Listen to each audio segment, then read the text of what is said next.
Hello everyone, मैं Rohit Yadav apex mathematics में आप सभी का स्वागत करता हूं। आज हम लोग पढ़ने वाले हैं क्लास 12 और टॉपिक का नाम है एप्लीकेशन ऑफ इंटीग्रेशन।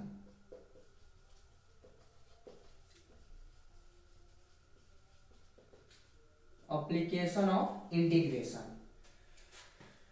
दोस्तों, इस टॉपिक में हम कुछ चीजों का ध्यान रखेंगे। जैसे मान लीजिए मैं कहूं कि y square equal to 4ax, ठीक है, या फिर मैं कहूं x square plus Y square equal to a square. अगर आपसे पूछा जाए कि बताइए ये किस चीज को रिप्रेजेंट कर रहा है, यानी इसका ग्राफ कैसे बनेगा और इसका ग्राफ कैसे बनेगा, तो ये सारी चीजें आप क्लास 11th में पढ़े होंगे। एक बार मैं फिर से आपको रिमाइंड कराता हूं। Y square equal to 4x जो होता है ये पैराबोला होता है, यानी अगर एक पैराबोला राइट साइड ओपनिंग होती है उसकी, तो इसको हम लिखते हैं Y square equal to 4ax। या आसान भाषा में एक है कि Y square equal to 4ax का जो ग्राफ बनेगा वो ऐसे ही बनेगा। अगर हम कह दें X square equal to 4ay, X square equal to 4ay का ग्राफ क्या होगा, तो ऐसे बनेगा। अपवर्ड पैराबोला होता है, अपवर्ड ओपनिंग होती है इसकी। अगर यहां निगेटिव लगा लिया जाए, ठीक है, अगर हम निगेटिव लगा लेते हैं, माइनस लगाते हैं, it means Y square equal to minus 4ax, तो इसका जो ग्राफ होता है वो लेफ्ट साइड में ओपन होता है, लेफ्ट साइड ओपनिंग पैराबोला होता है। और अगर हम X square equal to minus 4ay करें तो इसका जो ग्राफ होता है वो डाउनवर्ड ओपनिंग होता है, यानी ऐसे बनता है। तो इसका ये चार टाइप के पैराबोला आपको पता होना चाहिए कि किसका ग्राफ कैसे बनेगा। तो पहला, दूसरा, तीसरा और ये चौथा, ये चारों को आप अच्छे से देख लीजिए और हो सके तो इसको आप नोट भी कर लेंगे और प्रैक्टिस कर लेंगे कि सबका ग्राफ कैसे बनता है, ठीक है। अब हम आते हैं दूसरे वाले कर्व में, दूसरे वाले फंक्शन में। सेकेंड फंक्शन जो लिखा गया है ये है आपका X square plus Y square equal to A square. It means आप सबको पता होगा ये किसको रिप्रेजेंट करता है, सर्किल को। ये रिप्रेजेंट करता है सर्किल को। अब इस सर्किल का ग्राफ कैसे बनेगा, तो इस सर्किल का ग्राफ ऐसे ही बनेगा। यहाँ वाई एक्सिस और ये आपका एक्स एक्सिस, और ये जो सेंटर होगा सर्किल का वो ओरिजिन होगा, इट मींस 0,0। और ये जो ए है ये रेडियस का काम करेगा, यानी यहां से लेकर के यहां तक का डिस्टेंस जो होगा वो ए के इक्वल होगा। इट मींस यहाँ पे आप ए की जगह आर भी लिख लो, आर का स्क्वायर। या फिर आपसे कहा जाए कि X square plus Y square equal to 4, तो 4 को आप लिख सकते हो 2 का स्क्वायर, और 2 क्या है, रेडियस है। तो इन दोनों का ग्राफ आप तो सीख गए। चलिए अगले वाले कर्व के पास चलते हैं। अगला कर्व है X square plus Y square और यहाँ पे ए स्क्वायर और इसके नीचे है B square is equal to 1, यानी X square by A square plus Y square by B square is equal to 1। ये जो ग्राफ होता है ये ग्राफ होता है इलिप्स का, और इसका ग्राफ ऐसे ही बनेगा, ठीक है।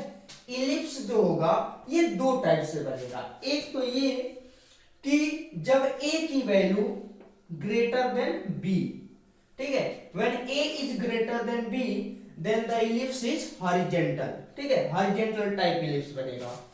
और अगर हम कहें कि a की वैल्यू b से क्या है, छोटी है, then the ellipse is vertical, तो इलिप्स आपका वर्टिकल बनेगा। यानी दोनों के डायग्राम में आपको अंतर दिख रहा होगा। यहां पे 0 0 होता है, इट मींस ओरिजिन, और यहां से यहां तक का डिस्टेंस a होगा और यहां से यहां तक का डिस्टेंस b होगा, और आप देख पा रहे होंगे a is greater than b। Similarly यहां पे a आपका कम है और b आपका ज्यादा है, यानी b जो है बड़ा क्वांटिटी होगा और a छोटा होगा, तो ये कुछ इस टाइप का ग्राफ बनेगा। ये तो ग्राफ आपको समझ में आ गया, ठीक है।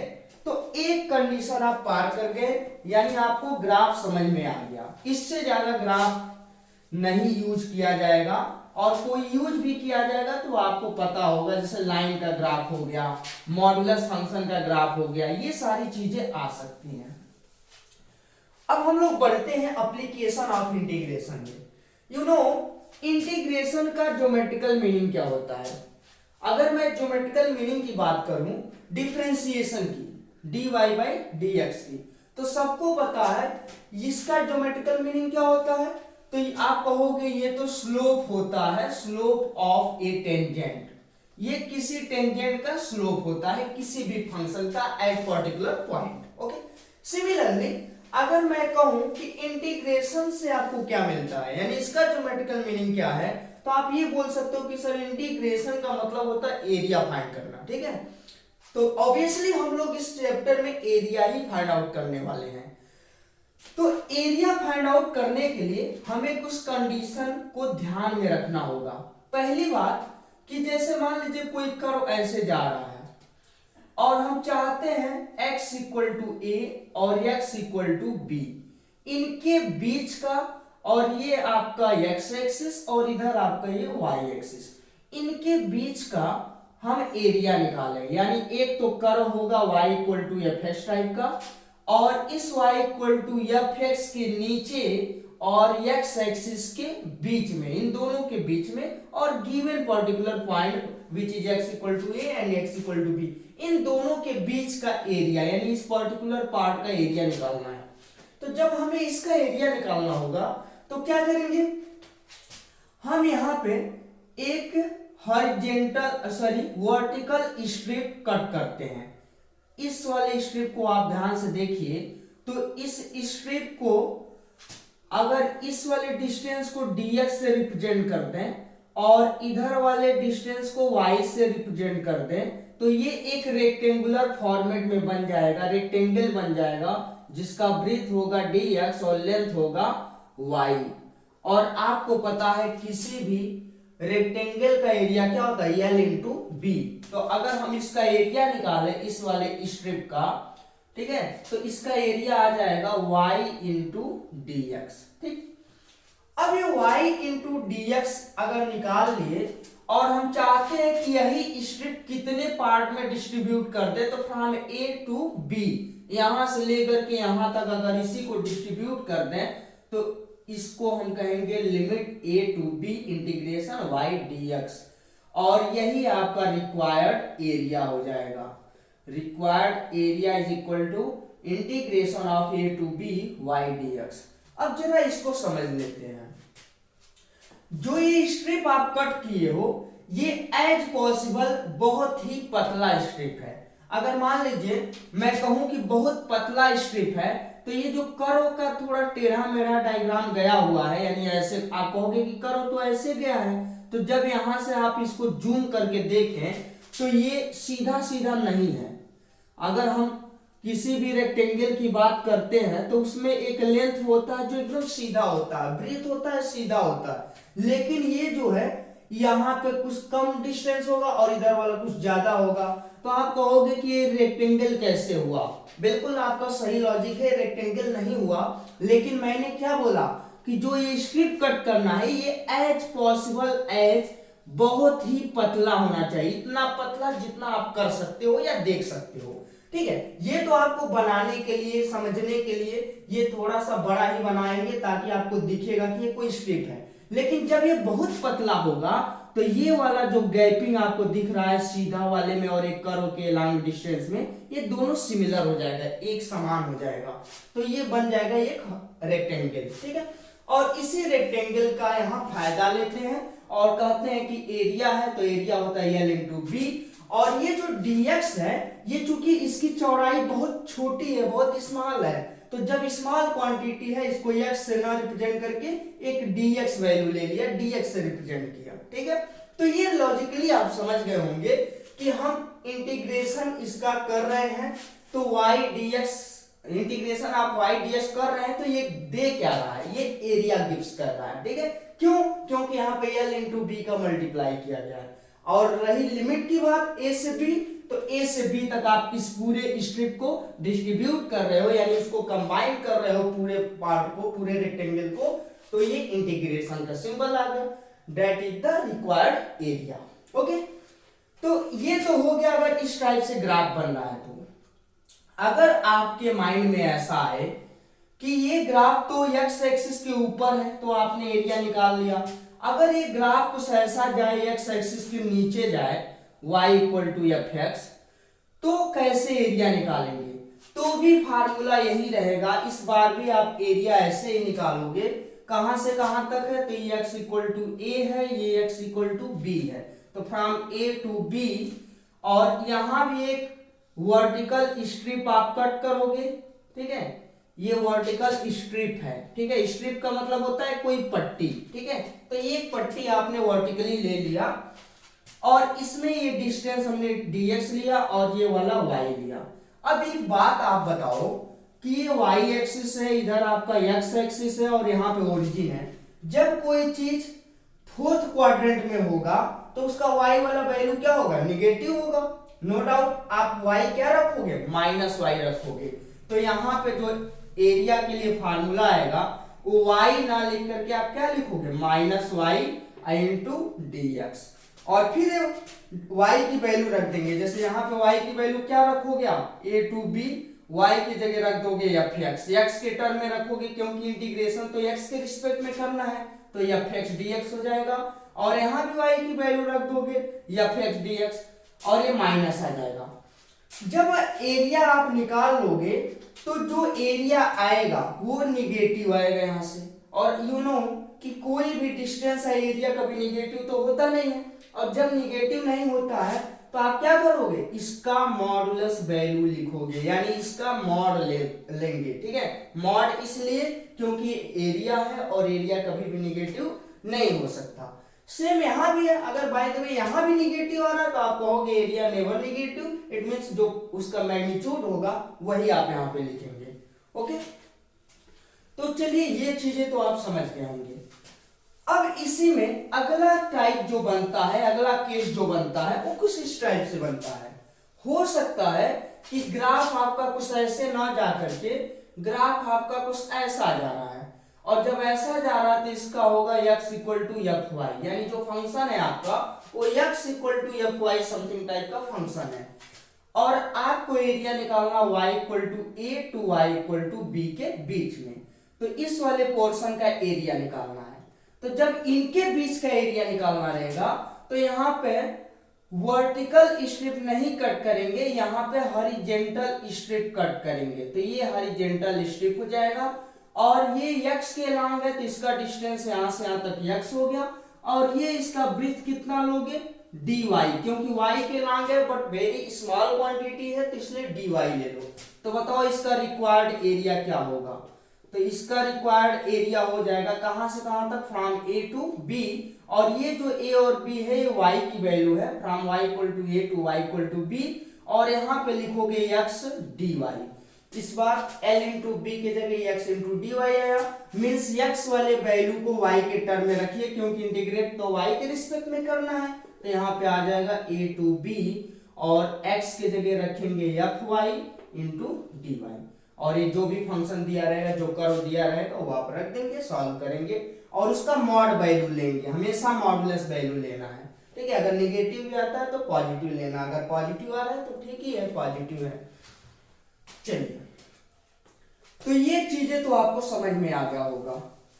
अब हम लोग एक लास्ट केस भी समझ लेते हैं। वो लास्ट केस क्या है? वो ये है कि हो सकता है ग्राफ आपका ऐसे और ऐसे दो ग्राफ दिया हो, और इनके बीच का आपको एरिया निकालना है, x इक्वल टू ए और x इक्वल टू बी के बीच, और इस वाले पोर्शन का एरिया निकालना है। ये वाले ग्राफ यानी ये इस वाले कर्व का नाम है y equal to F X, और इस वाले कर्व का नाम रख देते हैं y equal to G X, यानी दो अलग अलग इक्वेशन है, दो अलग अलग फंक्शन है, कर्व है, और इन दो कर्व के बीच का एरिया निकालना है। और यहाँ पे ये दो पाबंदी लग गई है कि x इक्वल टू ए और x इक्वल टू बी के बीच का। हो सकता है इसका ग्राफ कुछ ऐसे भी जा सकता है, मान लीजिए आपका ग्राफ ऐसे गया, यहां से ऐसे गया, अगर आप इसके बीच का निकालना चाहते हैं तो यहाँ पे ये वाला कर्व ऊपर रहेगा, ये वाला कर्व नीचे।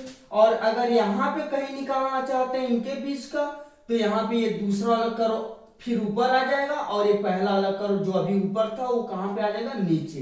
अब ये ऊपर और नीचे का लॉजिक क्या है, पहले इसको समझते हैं।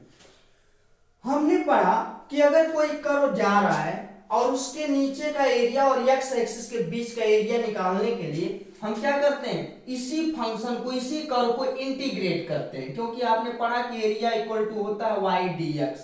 ठीक है, अब ये कैसे होता है, स्ट्रिप बना के होता है, लेकिन है तो y dx, यानी इस वाले फंक्शन को क्या किया गया है, इंटीग्रेट किया गया है x के रिस्पेक्ट में। तो जब आप इस फंक्शन को इंटीग्रेट करोगे y इक्वल टू fx को a से b के बीच में लिमिट लगाकर, तो इनके नीचे का पूरा एरिया आएगा। इट मींस ये तो अइबे करेगा और ये वाला एरिया भी आ जाएगा। फिर आप जब दूसरे वाले कर्व के नीचे का एरिया निकालोगे तो इनको इंटीग्रेट करेंगे, तो जब इसको इंटीग्रेट करेंगे तो इनके नीचे का एरिया आएगा, लेकिन मुझे तो इनके बीच का एरिया चाहिए। तो जब बीच का एरिया चाहिए तो क्या करेंगे, अपर में से लोअर वाले को माइनस कर देंगे, यानी टोटल एरिया में से इनके नीचे के एरिया को माइनस कर देंगे। तो ऐसा करने के लिए रिक्वायर्ड एरिया आपका बन जाएगा integration from A to B, और यहां अपर वाला कर्व कौन है, fx है, fx में से gx को माइनस कर दें और इंटू dx।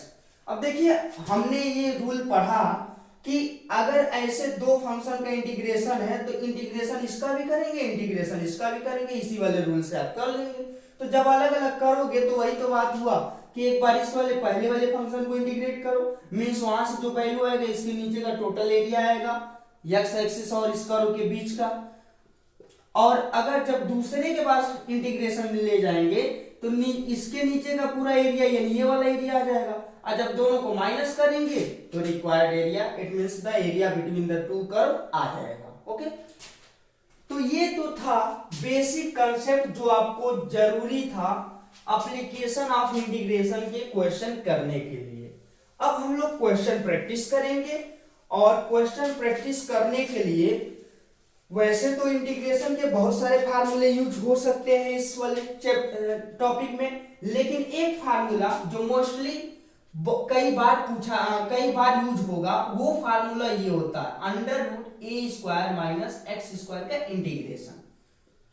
मैक्सिमम लोगों को याद होगा, अगर याद हो तो आप लोग ईमानदारी से अपनी कॉपी पे लिखिए और बताइए कि कितना होगा। चलिए मैं यहां लिख A square minus X square plus A square by 2 sine inverse X by A. ये फार्मूला यूज करेंगे हम लोग कई बार, ठीक है। तो इस फार्मूले को आप लोग याद रखेंगे। मैक्सिमम चांस है कि इस टाइप के क्वेश्चन, ऐसे क्वेश्चन जरूर आएंगे जिसमें इस टाइप का फार्मूला आएगा, और मोस्टली यही फार्मूला आएगा, ठीक है। अब हम लोग प्रॉब्लम के लिए क्वेश्चन लिख लेते हैं, फिर एक एक करके सॉल्व करते हैं। इसको हटाते हैं। मेरे पास तो क्वेश्चन है, पहला क्वेश्चन ये है, find the area between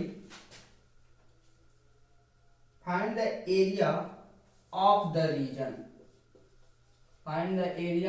region bounded by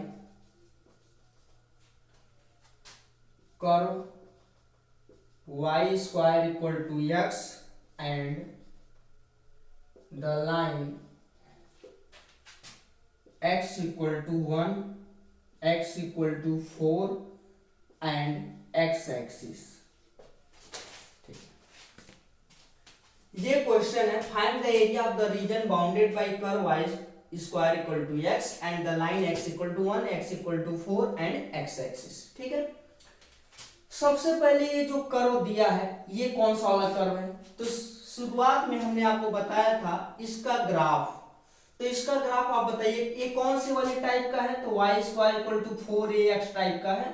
y में स्क्वायर है और x में लीनियर है, तो जब y में स्क्वायर है और x में लीनियर है तो इसका ग्राफ कैसे बनेगा, इसका ग्राफ बनेगा राइट साइड ओपनिंग, ठीक है। राइट साइड ओपनिंग पैराबोला ये होगा, इस टाइप का पैराबोला बन जाएगा। अब ये अच्छा एक चीज और क्लियर कर दे कि यहाँ पे ऐसा कोई माप तौल के ये ग्राफ नहीं बनाना है, न ही कोई ग्राफ पेपर पे आप इसको बनाएंगे। इसको नॉर्मली जहां पे आप क्वेश्चन सॉल्व कर रहे हैं वहीं बगल में बनाएंगे। ऐसा भी नहीं कि इसको रफ वर्क में करेंगे, ये फिगर में ही करेंगे, आप अपने कॉपी में ही करेंगे जहां पे क्वेश्चन सॉल्व कर रहे हैं उसके बगल में। लेकिन एक रफ डायग्राम टाइप का बनाएंगे, ऐसा नहीं कि एकदम ग्राफ पे मिला मिला के कहाँ ये जा रहा है, ऐसा कुछ नहीं करना है, ठीक है। तो Y square equal to X का ग्राफ बन गया। एक्स इक्वल टू 1 लाइन कहीं होगा यहाँ पे, इधर x इक्वल टू 1 होगा, 2 होगा, 3 होगा, और ऐसे कहां तक जाना है, x इक्वल टू 4 तक। तो समझिए कि यही आपका x इक्वल टू 4 है। अब इनके बीच का हमको क्या निकालना है, एरिया निकालना है। अब एक बात तो क्लियर है कि जब कह रहा है इसके बीच का निकालना है तो ये वाला पोर्शन भी आपके एरिया में आ जाएगा, रिक्वायर्ड एरिया में, और ये वाला पोर्शन भी आपके रिक्वायर्ड एरिया में आ जाएगा। तो हमें क्या करना है, केवल एक कर्व के नीचे का एरिया निकालना और एक्स एक्सिस के ऊपर, यानी ये जो पहला पोर्शन दिख रहा है जो शेडेड पार्ट है, इनका एरिया बस निकाल लेंगे। और इनका एरिया निकालने के बाद उसमें 2 का मल्टीप्लाई करेंगे, यानी ट्वाइस करेंगे। ट्वाइस इसलिए करेंगे क्योंकि ये सिमेट्रिकल है, जितना ऊपर वाला एरिया होगा उतना ही नीचे आएगा। तो दोनों एक का एरिया निकल जाएगा, तब उसमें 2 का मल्टीप्लाई करेंगे, दोनों का एरिया आ जाएगा। तो हम क्या करें, यहाँ पे एक वर्टिकल स्ट्रिप कट कर लें। जब इसका वर्टिकल स्ट्रिप कट कर लेंगे तो बताइए रिक्वायर्ड एरिया क्या होगा, आप सीधे लिखेंगे रिक्वायर्ड एरिया। अब जब रिक्वायर्ड वर्ड आप लिख दोगे तो इसका मतलब क्वेश्चन में जो पूछा हुआ उसका फाइनल आंसर आप लिखने जा रहे हैं। तो फाइनल आंसर में केवल इतने का एरिया नहीं चाहिए, नीचे वाला भी चाहिए। तो हम क्या करें, पहले ही 2 का मल्टीप्लाई कर लें। तो इसमें 2 का मल्टीप्लाई करेंगे और इंटीग्रेट करेंगे कहां से कहां तक, 1 to 4, और इसके बाद इस वाले कर्व को इंटीग्रेट करेंगे क्योंकि इसका लेंथ y हो जाएगा और किसके रिस्पेक्ट में, ब्रीथ इसका dx हो जाएगा, तो x के रिस्पेक्ट में, यानी y dx, इसकी वैल्यू निकालना है। अब आप क्या करो, 2 इंटीग्रेशन फ्रॉम 1 to 2, और यहां से y की वैल्यू x के टर्म में जब निकालोगे तो क्या आएगा, हमारे पास दिया है Y square equal to X, तो y equal to under root X हो जाएगा। तो यहाँ पे सीधे रख देंगे अंडर रूट एक्स dx। अब इनका तो इंटीग्रेशन सबको आता ही होगा, नहीं आता होगा तो कोशिश करिए कि आ ही जाए। इसको हम सॉल्व कर देते हैं एक बार। x का पावर कितना है, 1/2 है, और इसका इंटीग्रेशन 1 to 2 dx। किसी वेरिएबल का पावर जितना रहेगा अगर उसको इंटीग्रेट करते हैं तो 1 उसमें ऐड होता है, यानी एक पावर बढ़ा लेते हैं और उतना ही नीचे डिवाइड कर देते हैं, यानी x to the power 1/2 + 1 upon 1/2 + 1, और आगे 2 है। और इस पे क्या करेंगे, लिमिट लगा देंगे। लिमिट इसका क्या है, तो इसका लिमिट है 1 से लेकर के 4 तक, यहाँ पे 4 है। इन्हीं को सॉल्व करिए। ये नीचे का एलसीएम लेंगे, 2 1 जा 2 1, 3/2, 3/2 उल्टा होगा तो यहाँ पे 4 आगे 2 है, इसका उल्टा हो जाएगा तो 2 ऊपर हो जाएगा, 3 नीचे हो जाएगा। यहाँ बचेगा x का पावर 3/2, तो 3/2, और इसका लिमिट क्या है, 4 और 1 है। अपर लिमिट 4 और लोअर लिमिट 1, दोनों का मल्टीप्लाई किए, यहाँ पे आ गया 4/3। अब यहाँ 4/3 हो गया, लेकिन जब इसमें हम 4 रखेंगे तो इसको ऐसे लिखेंगे 4 to the power 3/2 - 1 to the power 3/2। अब क्या करना है, 4 का पावर 3/2 को जरा सिंप्लीफाई करिए। इसको ऐसा लिख सकते हैं क्या, 4 to the power 1/2 और होल पावर 3, इन दोनों का मल्टीप्लाई करेंगे 3/2 होगा, और 3/2 अगर हो जाएगा तो वही तो लिखा हुआ है।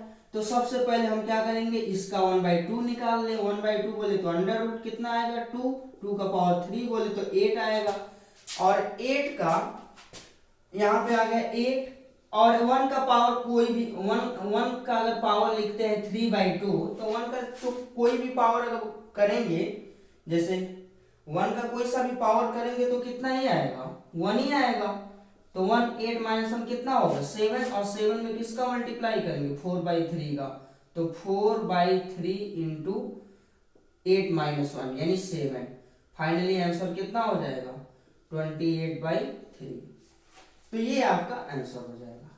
बाकी आप कैलकुलेशन चेक कर लीजिएगा। कुल मिलाकर के आपको करना ही क्या है, आपको बस ये समझना है कि ग्राफ क्या बन रहा है, कैसा जाएगा, किसके किसके बीच का एरिया चाहिए, केवल फर्स्ट क्वाड्रेंट का ही एरिया चाहिए, किसके नीचे वाला भी एरिया चाहिए, जैसा रहेगा उस हिसाब से इसमें 2 का मल्टीप्लाई कर लेंगे। तो यहाँ पे आगे 2 का मल्टीप्लाई इसलिए किए हैं क्योंकि जितना एरिया इसका आएगा उतना ही इसके नीचे वाले पोर्शन का आएगा, सिमेट्रिकल है तो इसलिए 2 का मल्टीप्लाई कर लिए। अब यहाँ पे इसको हम क्या करेंगे, इंटीग्रेट करेंगे, y की वैल्यू निकाल के रख दिए हैं x के टर्म में, इनको इंटीग्रेट करेंगे इतना बनेगा, इनको सॉल्व करेंगे और फिर लिमिट लगाएंगे। लिमिट कैसे रखते हैं, upper limit minus lower limit, calculate करेंगे, फाइनली आंसर आ जाएगा। चलिए अब एक अगले क्वेश्चन पे आते हैं।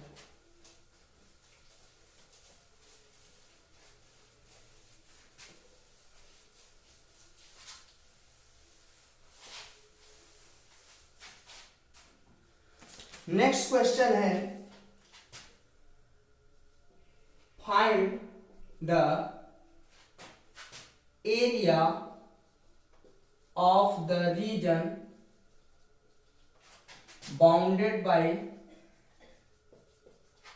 find the area of the region bounded by y square equal to 9x and x equal to 2 comma x equal to 4 and the x axis in the first quadrant।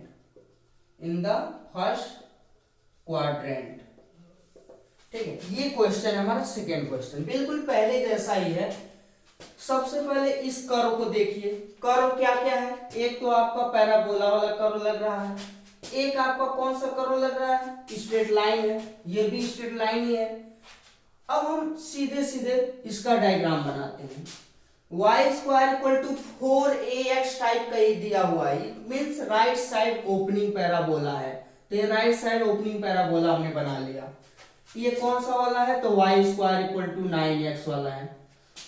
कहां से कहां तक हमको जाना है, तो x इक्वल टू 2 और x equal to 4 के बीच में जाना है। दोनों एरिया निकालना है क्या, नहीं, जो फर्स्ट क्वाड्रेंट में है इसमें दे दिया है कि केवल फर्स्ट क्वाड्रेंट की एरिया निकालनी है।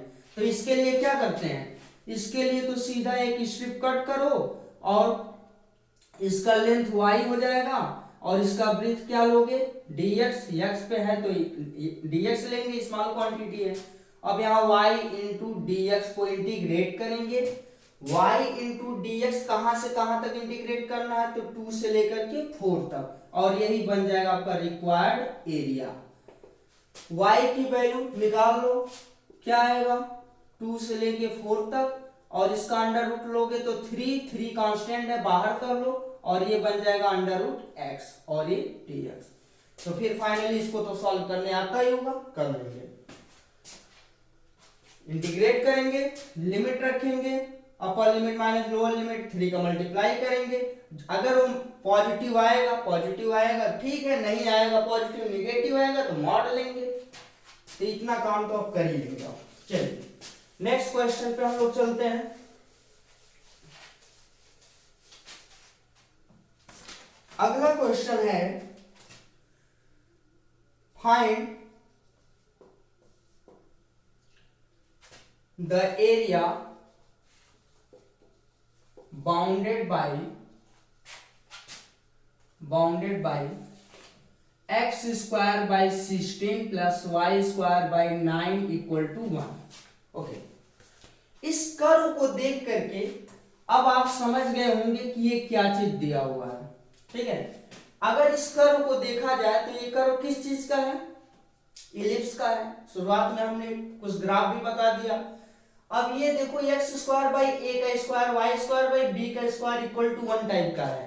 इसको लिख सकते हैं x स्क्वायर बाई 4 का square plus y square by 9 का स्क्वायर इक्वल टू 1। ओके, अब इसका हम ग्राफ भी बना लेते हैं।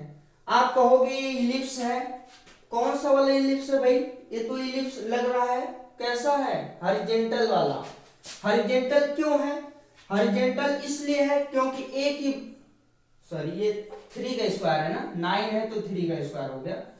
हॉरिजॉन्टल इसलिए है क्योंकि 4 is greater then 3, a is greater than b।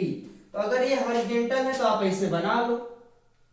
इसका कोऑर्डिनेट क्या होगा, तो इसका कोऑर्डिनेट होगा 3,0, इसका कोऑर्डिनेट क्या होगा 0,b, ये y एक्सिस ये x एक्सिस। अब हमें इस पूरे इलिप्स का एरिया निकालना है। तो इस पूरे इलिप्स का अगर एरिया निकालना है तो हमें ये चारों पार्ट को मिला करके निकालना है, ठीक है। तो अगर ये ऑब्जेक्टिव क्वेश्चन रहता तो आप कहते कि पाई ए बी इसका करेक्ट आंसर होगा, बिल्कुल पाई ए बी, क्योंकि इलिप्स की एरिया पाई ए बी होता है, चाहे वो कोई सा भी इलिप्स हो उसकी एरिया पाई ए बी होता है। ए क्या है 4 है, बी क्या है 3 है, तो मल्टीप्लाई करके देख लो कितना आएगा। लेकिन हमें यहाँ पे सॉल्व करना है, प्रॉपर तरीके से करना है, तो क्या करेंगे हम यहाँ से एक horizontal strip vertical strip cut करेंगे। तो जब आप ये वर्टिकल स्ट्रिप कट कर रहे हो तो इस वाले कर्व को क्या करेंगे इंटीग्रेट करेंगे। कहां से कहां तक करेंगे, तो फ्रॉम 0 से लेकर के 3 तक। यहाँ b की वैल्यू कितना है 3 है, b की वैल्यू 3 है और a की वैल्यू 4 है। यहाँ पे है 4,0 और यहाँ पे हो गया 0,3, ठीक है। अब हम अगर 0 से लेके 4 तक इंटीग्रेट करेंगे, इसको इंटीग्रेट करते हैं तो कितने का एरिया आएगा, केवल यही वाला एरिया आएगा, क्योंकि मेरा रूल तो यही कहता है कि हम एक्स एक्सिस और उस कर्व के बीच का एरिया निकालते हैं। तो इनके बीच का जब एरिया आ गया तो ड्यू टू सिमेट्री जितना इसका एरिया आएगा उतना इसका भी होगा, उतना इसका होगा, उतना इसका होगा। तो अगर एक पार्ट का एरिया आ गया तो आप 4 का मल्टीप्लाई करोगे तो पूरे का एरिया आ जाएगा। तो चलिए सीधे सॉल्यूशन पे आते हैं। रिक्वायर्ड एरिया, रिक्वायर्ड एरिया में आप क्या लिखोगे 4 टाइम। 4 टाइम क्यों लिखेंगे, क्योंकि हम एक क्वाड्रेंट का निकाल रहे हैं, उसमें 4 का मल्टीप्लाई करेंगे तो चारों क्वाड्रेंट का एरिया बन जाएगा। तो 4 इंटू क्या हो जाएगा 4 इंटू कहां से कहां तक 0 से लेकर के कहां तक जाना है हमको, x इक्वल टू ये लाइन क्या होती है x इक्वल टू 0, और यहाँ पे अगर ये लाइन देखोगे तो ये लाइन कहां तक जा रही है x इक्वल टू 4 तक जा रही है। तो x इक्वल टू 4 तक इस कर्व को क्या किया गया है इंटीग्रेट करना है। तो 0 to 4, और ये जो फंक्शन है ये फंक्शन कुछ ऐसा दिया हुआ है इस टाइप का। तो पहले तो y की वैल्यू रखो यहाँ y into D R. y की वैल्यू कैसे रखेंगे, तो y की वैल्यू निकालना पड़ेगा, देखते हैं निकाल के क्या आएगा। यहाँ आ गया y²/9 और इसको उधर ले जाओ तो आ जाएगा 1 - x²/16। अब क्या करेंगे y² इक्वल टू यहाँ 9 का मल्टीप्लाई कर देते हैं तो 9 1 - x²/16। y इक्वल टू क्या होगा, तो पूरे का अंडर रूट होगा 9 इंटू 1 - x²/16। 9 बाहर हो जाएगा तो 9 का स्क्वायर रूट बाहर लेंगे 3 आएगा, इसका एलसीएम ले लो 16 यहाँ पे आ गया तो अंडर रूट 16 को लिख सकते हैं 4 का स्क्वायर माइनस x का स्क्वायर और होल अपॉन 16 होगा तो 16 का स्क्वायर रूट क्या निकलेगा 4, ये भी बाहर आ जाएगा। इट मींस y की वैल्यू यही आ जाएगी फाइनली। तो y की वैल्यू उठा के यहाँ पे रख दीजिए।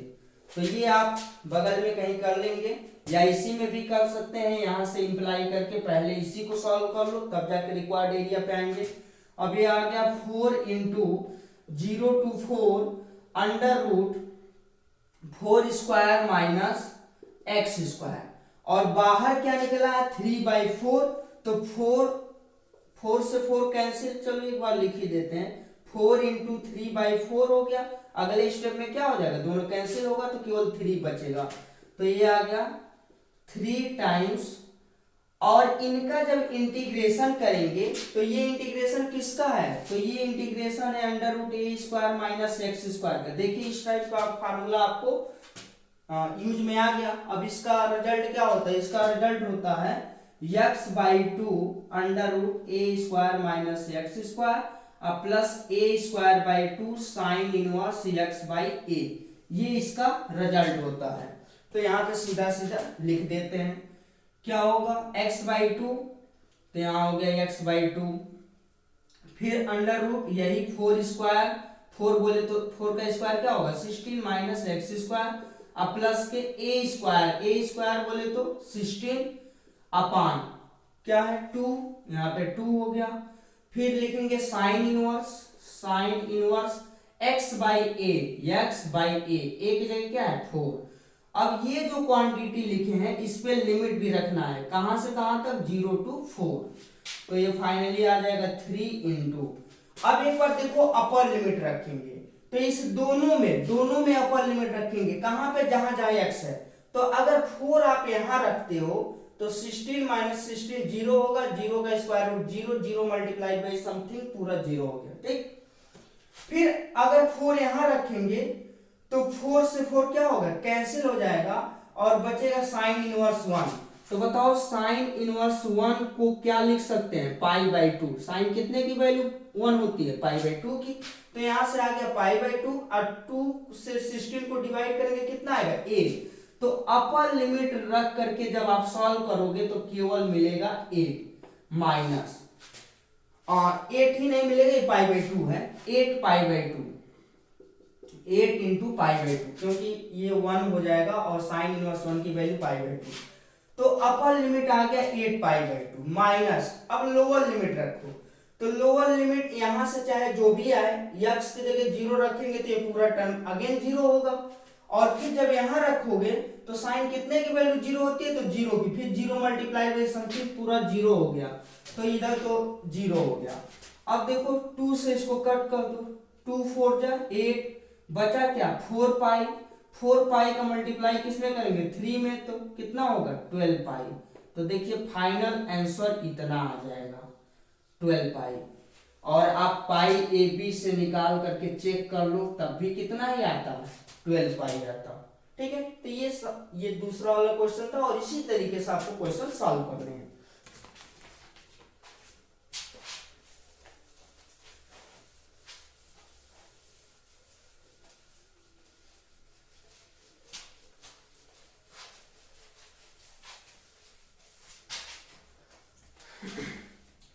अब हम लोग करते हैं एक और बहुत ही बेहतरीन question, find the area of region, find the area of region bounded bye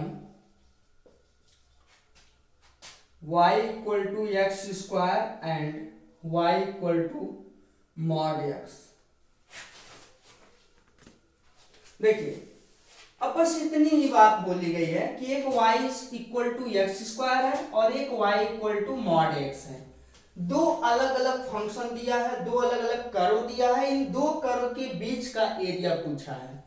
तो क्या करें, पहले तो दोनों का ग्राफ बनाएंगे और जब दोनों का ग्राफ सेम कार्टेशियन सिस्टम पे बनेगा। ऐसा नहीं कि एक इसका बना लो एक कहीं और जाके दूसरे का बना लो, एक कहीं पे दोनों को बनाना है। तो y equal to x square किस टाइप का पैराबोला है, अपवर्ड ओपनिंग पैराबोला। तो ये अपवर्ड ओपनिंग पैराबोला हो गया, ऐसे ही इसको बना लेते हैं, ठीक। अब y equal to mod x की बात करें तो आपको पता है कि मॉड x का ग्राफ v शेप्ड होता है, कुछ ऐसे ही ग्राफ बनता है मॉड x का। तो इसको भी यही बना लेते हैं, यहां से जाएगा, ये हो गया y equal to mod x और ये हो गया y equal to x square. अब इन दोनों के बीच का, दोनों कर्व के बीच का हमको एरिया निकालना है। तो देखिए दोनों के बीच का एरिया यही होगा और एक कुछ इधर वाला भी होगा, लेकिन है तो दोनों सिमेट्रिकल। तो जब दोनों सिमेट्रिकल है तो हम किसी एक साइड का एरिया निकालेंगे और 2 का मल्टीप्लाई कर देंगे तो कंबाइंड एरिया आ जाएगा, ठीक है।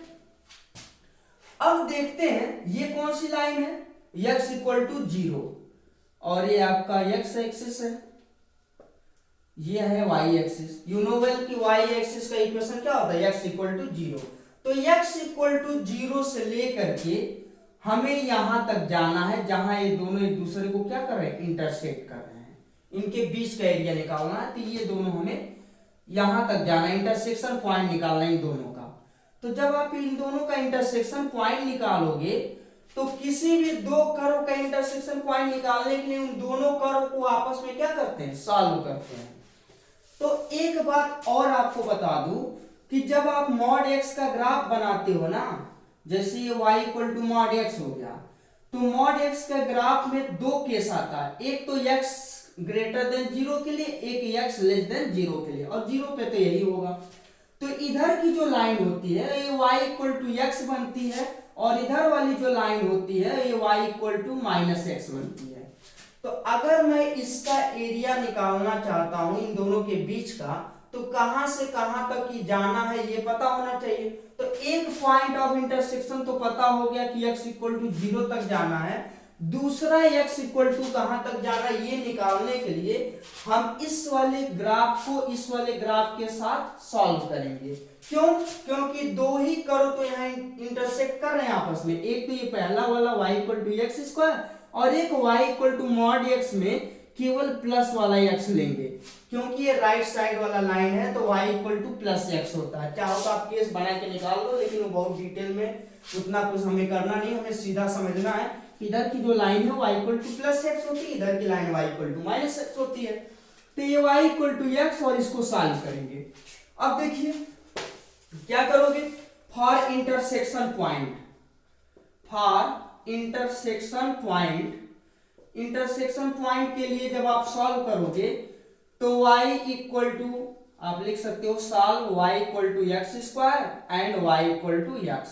जब इन दोनों को सॉल्व करेंगे तो किसी एक के जगह दूसरे की वैल्यू रख दो, तो यहाँ पे y की जगह क्या रख सकते हो, x square, then x square equal to x होगा।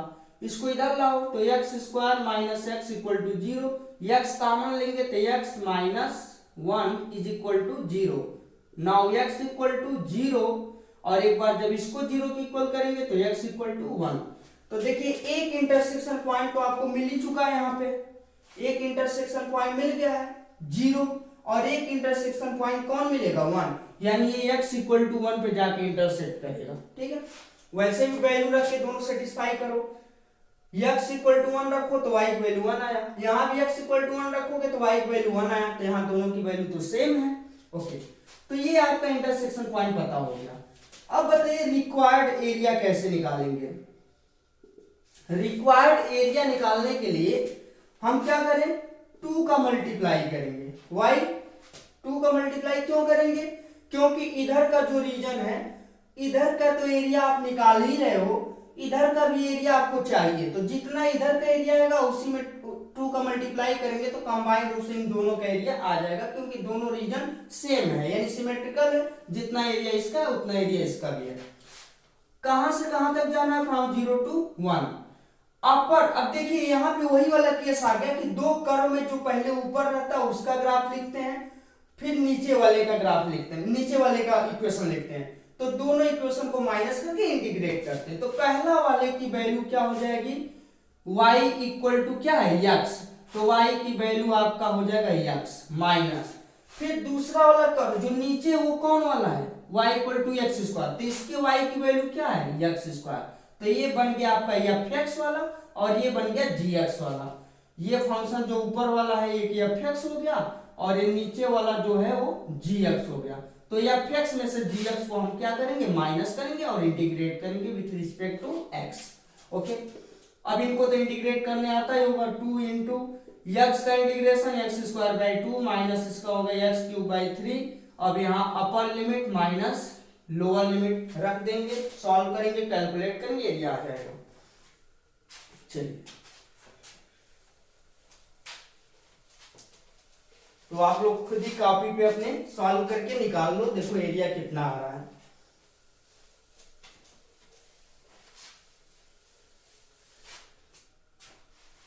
One last question. Find the area enclosed by the circle x square plus y square equal to a square. Find the area. Find the area enclosed by the circle x square y square equal to a square। अब एक बात बताओ, circle का area कितना होता है, तो आप कहोगे पाई आर स्क्वायर, दुनिया जानती है, आप भी जानते होंगे पाई आर स्क्वायर। आर की जगह किसका रोल है, ए का, तो यहाँ पे सीधा सीधा क्या रख दो, a पाई a स्क्वायर। तो इसका तो आंसर वैसे भी पता है, पाई a स्क्वायर होगा। तो ये तो आपको पता चल गया कि पाई a स्क्वायर होगा। लेकिन हम एप्लीकेशन ऑफ इंटीग्रेशन वाले रूल से कैसे करेंगे प्रॉपर तरीके से, क्योंकि ऑब्जेक्टिव तो रहेगा नहीं, ऑब्जेक्टिव रहेगा तो आप पाई a स्क्वायर लगा दो सीधा।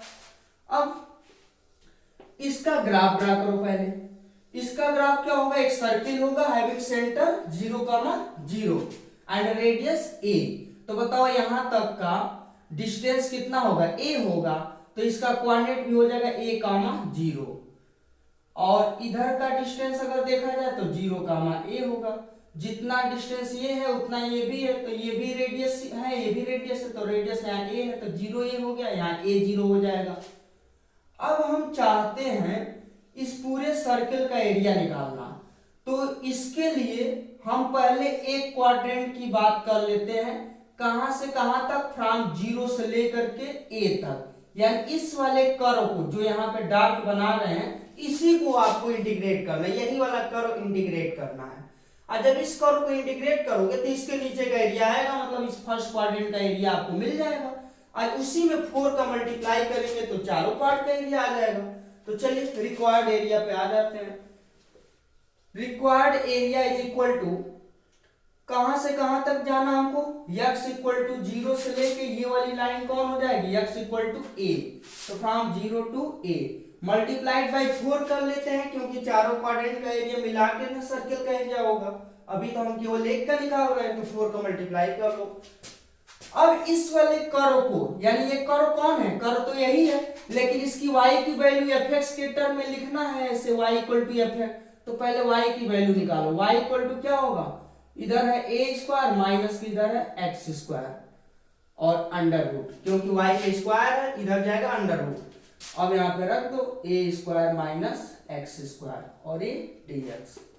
अब बताइए इस वाले ये तो सीधा फार्मूला ही बन गया। अब फार्मूला जो भी होता है वहां रखो और लिमिट लगा दो। तो यहाँ पे हो गया 4, इसकी वैल्यू कितनी होती है, x/2 under root a square minus x square और प्लस के a स्क्वायर बाई 2 और यहाँ sine inverse x by a, और इस पे लिमिट है 0 टू a। पहले अपर लिमिट रखिए, अपर लिमिट रखोगे तो यहाँ पे a रखोगे, x की जगह a रखोगे तो a का स्क्वायर माइनस a स्क्वायर 0 होगा, 0 मल्टीप्लाई बाई समथिंग पूरा 0। फिर यही अपर लिमिट दूसरे वाले टर्म में रखेंगे यहाँ, तो यहाँ रखोगे तो a बाई a कितना होगा, 1 हो जाएगा। तो साइन कितने की वैल्यू 1 होती है, पाई बाई 2 की, तो इसकी वैल्यू पाई बाई 2 हो जाएगा। तो आ जाएगा a स्क्वायर बाई 2 और यहाँ पे आ जाएगा पाई बाई 2। ये तो आया अपर लिमिट की वैल्यू। माइनस करके लोअर लिमिट रखेंगे, लोअर लिमिट में 0 है तो x की जगह जैसे 0 रखेंगे पूरा टर्म 0, और यहाँ 0 रखेंगे तो 0 बाई a भी 0 आएगा। तो साइन कितने की वैल्यू 0 होती है, 0 की, तो इतने की वैल्यू 0, और जब 0 में a स्क्वायर बाई 2 को मल्टीप्लाई करेंगे फाइनली 0। देखो क्या आ गया, 2 2 जा 4, 4 से 4 कैंसिल, यानी आ गया पाई a स्क्वायर, यही आ गया और ये आपका आंसर हो गया। ठीक है, यानी कितना यूनिट आपका एरिया आ जाएगा। तो आई थिंक आप सबको ये समझ में आया होगा। ऐसे ही बहुत सारे क्वेश्चन हैं, आप क्वेश्चन की प्रैक्टिस करेंगे। कोई पर्टिकुलर क्वेश्चन है और आपको नहीं समझ में आता है, आपको उसका सॉल्यूशन चाहिए या समझना है, तो आप हमारे कमेंट बॉक्स में लिख सकते हैं।